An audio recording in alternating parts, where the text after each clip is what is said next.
پنجابی ثقافتی دن ایک ایسا دن ہے جو 14 مارچ کو پورے پنجاب میں پنجابیوں کی جانب سے پنجابی ثقافت کے جشن کے لیے منایا جاتا ہے۔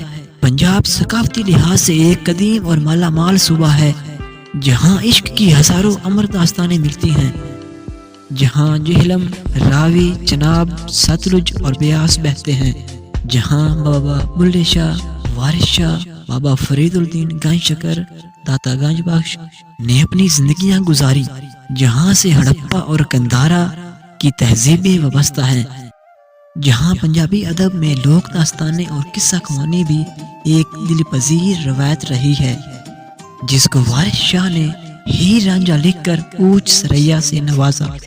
اس سلسلے میں حافظ برخوردار کی داستان، مرزا صاحبہ، میاں محمد بخش کی سونی ماہیوال، ہاشم شاہ کی سسی پنو اور داستان پورن بھگت ایک اضافی باب ہے۔ پنجاب کے خوبصورت رنگوں میں ایک رنگ پنجابی میلے ہیں، جہاں مٹھائیوں کے خوبصورت سٹال لگائے جاتے ہیں اور مختلف کھیلوں، کبڈی، نیزہ بازی، گھوڑا ناچ، بیل دوڑ جیسے مقابلوں کا انعقاد کیا جاتا ہے۔ محفل موسیقی بھی ان میلوں کی روایت میں شامل ہے، جہاں دور دراز سے لوگ ٹولیوں کی شکل میں آتے ہیں۔ پنجاب کی سرزمین نہایت زرخیز زمین ہے، جہاں سے پیدا ہونے والی اجناس، پھل، سبزیاں اپنے ذائقے اور معیار کی وجہ سے پوری دنیا میں مشہور ہے۔ پنجاب جو راول پنڈی سے بہاولپور اور صادق آباد تک ہے، جسے لہتا پنجاب بھی کہا جاتا ہے، جہاں راوی کے کنارے زندہ دلوں کا شہر لاہور آباد ہے، جس کی گلیوں میں آج بھی عشق پنپتا نظر آئے گا۔ پنجاب پاکستان کا وہ صوبہ ہے جس کی ثقافت، تہواروں، کھانوں، ملبوسات اور قدیم مقامات سمیت اپنے اندر ہزاروں رنگ سموئے ہوئے ہے۔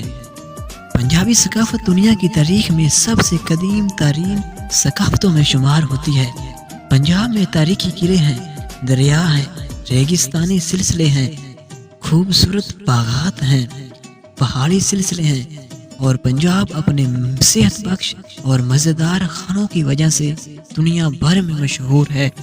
دنیا میں 13 کروڑ سے زائد پنجابی بستے ہیں، جو گرمکھی اور شاہ مکھی رسم الخط میں لکھی جانے والی پنجابی بولتے ہیں۔ پنجابی زبان میں ادبی تحریر کا آغاز تقریباً 900 سال پہلے بابا فرید الدین گنج شکر سے ہوتا ہے۔ ان کے ساتھ ساتھ خواجہ فرید الدین، سلطان باہو، شاہ حسین، میاں محمد بخش، ہاشم شاہ، بابا بلے شاہ، میاں علی حیدر اور دیگر درجنوں بڑے نام بھی شامل ہیں، جنہوں نے پنجابی زبان کو لازوال ادبی معراج عطا کی۔